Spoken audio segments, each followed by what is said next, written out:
दोस्तों, जैसे हम आपको उससे पहले वाले वीडियो में बताए थे कि हम कुछ संख्या पद्धति में कौन कौन से टॉपिक पढ़ने हैं, तो उसके पहले सबसे पहले हम इसमें बात कर लेते हैं कि इसमें संख्या पद्धति को पढ़ने से पहले इसमें कुछ बेसिक चीज़ें दी गई हैं जिसे जानना हमें बहुत ज़रूरी है।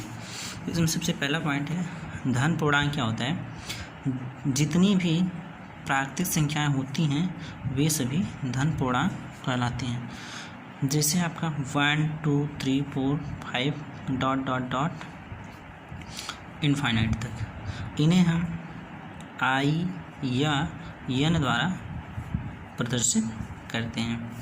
नेक्स्ट आपका है ऋणात्मक पूर्णांक, नेगेटिव होल नंबर। ऋणात्मक पूर्णांक को ऋण पूर्णांक कहा जाता है। जैसे नेगेटिव इनफाइनाइट मतलब -8 -7 -5, ये सब जितनी भी नंबर हैं क्या है, नेगेटिव होल नंबर हैं। नेक्स्ट है आपका पूर्णांक क्या होता है, इसे इंटीजर कहते हैं। ऋण पूर्णांकों शून्य तथा धन पूर्णांकों का समूह पूर्णांक कहलाता है, जिसमें ऋण पूर्णांक भी हो, शून्य भी हो और धन पूर्णांक भी हो, क्या कहलाते हैं, इंटीजर कहलाते हैं। नेक्स्ट आपका है सम संख्या क्या होती है। दो से विभाजित होने वाली संख्याएं सम संख्याएं कहलाती हैं। जैसे 2 4 6 हो गया। विषम संख्याएं हैं, जो संख्याएं दो से विभाजित नहीं होती हैं उन्हें हम विषम संख्याएं कहते हैं। जैसे 1 3 5 डॉट डॉट डॉट इनफाइनाइट, ये तो पता ही होगा।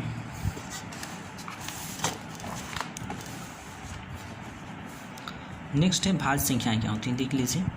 जो संख्याएं स्वयं एक के अतिरिक्त अन्य किसी संख्या से भी विभाजित हो जाती हैं उन्हें भाज्य संख्याएं कहते हैं। जैसे 4, ये 4 आपका 1 से तो विभाजित होगा 2 से भी हो जाएगा, 4 से भी होगा। 6 आपका 1 से होगा, 2 से होगा, 3 से होगा। 4 जो है आपका 2 से हो जाएगा, 4 से होगा, 1 से भी होगा, 8 से होगा। ये सब क्या है, आपकी भाज्य संख्या है। अभाज्य संख्या जो संख्या स्वयं एवं एक के अतिरिक्त अन्य किसी भी संख्या से विभाजित नहीं हो पाती हैं उन्हें हम अभाज्य संख्याएं कहते हैं। मतलब जो संख्याएं स्वयं एवं एक के अतिरिक्त अन्य किसी भी संख्या से विभाजित नहीं हो पाती हैं उन्हें हम अभाज्य संख्याएं कहते हैं। 2 हो गया, देखिए ये 1 और 2 केवल विभाजित होगा और दूसरी संख्या से नहीं। 3 भी वैसे 5 भी है, 7 भी है, 11 भी है, 13 भी है, 17 भी, 19 भी है। ये सब क्या आपकी अभाज्य संख्याएं हैं। सह अभाज्य संख्या क्या होती हैं, संख्याओं का वह युग्म जिनमें एक के अतिरिक्त कोई अन्य उभयनिष्ठ गुणनखंड ना हो उन्हें हम क्या कहते हैं, सह अभाज्य संख्याएं। जैसे 2 5, दोनों में क्या है, एक क्या है, कॉमन है, एक से दोनों विभाजित होंगे। इस 3 और 7 देख लीजिए, 5 7 देख लीजिए, सबका क्या है, एक ही उभयनिष्ठ गुणनखंड होगा, बाकी कोई नहीं होंगे। परिमेय संख्याएं वे संख्याएं जिन्हें हम P/Q के रूप में लिख सकते हैं परिमेय संख्याएं कहलाती हैं, जहाँ P/Q में P और Q दोनों पूर्णांक हैं, जहाँ पे Q is not equal to 0, Q जो है 0 के बराबर नहीं होना चाहिए।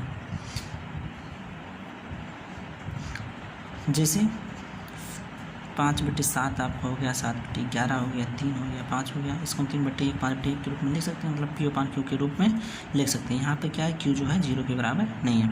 तो ये सब क्या है, परिमेय संख्याएं हैं। नेक्स्ट आपका आता है अपरिमेय संख्याएं, जिन्हें P/Q के रूप में ना लिखा जा सके उन्हें हम अपरिमेय संख्याएँ कहते हैं।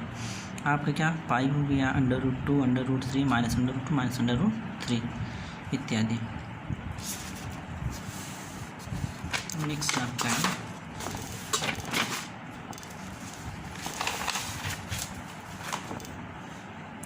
वास्तविक संख्याएं। परिमेय तथा अपरिमेय संख्याएं सम्मिलित रूप से वास्तविक संख्याएं कहलाती हैं। जैसे -7 हो गया, 2 5 3 4 5 7, पाई, √2 √3 √5 √7, ये सब क्या है, वास्तविक संख्याएं। जिसमें परिमेय तथा अपरिमेय संख्याएं सम्मिलित हों, दोनों हों, उसे क्या कहते हैं, वास्तविक संख्याएं कहते हैं।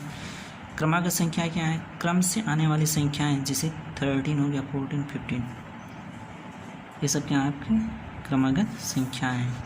यदि x एक पूर्णांक, दूसरा क्रमागत पूर्णांक x+1 होगा, तीसरा आपका क्या हो जाएगा x+2 होगा, मतलब x+1 और x+2, x+3 dot dot dot x+n तक, ये सब आपके क्या है क्रमागत संख्याएं।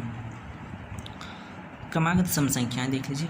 क्रम से आने वाली सम संख्याएं से आपका क्या 16, 18, 20, 22, सम कितने का डिफरेंस आ रहा है? 2 का है। ये सब क्या है आपकी क्रमागत सम संख्याएं। यदि x कोई सम संख्या है तो पहली x, दूसरी x+2, तीसरी x+4, इनके बीच अंतर हमेशा 2 का होगा, इसे कहते हैं क्रमागत सम संख्याएं। नेक्स्ट आपका आता है विषम संख्या। क्रम से आने वाली विषम संख्या 3, 5, 7, 9, 11। यदि x कोई विषम संख्या तो पहली आपकी क्या होगी विषम संख्या x, दूसरी x+2, तीसरी x+4, ये क्या है आपकी विषम संख्याएं हैं। ठीक है।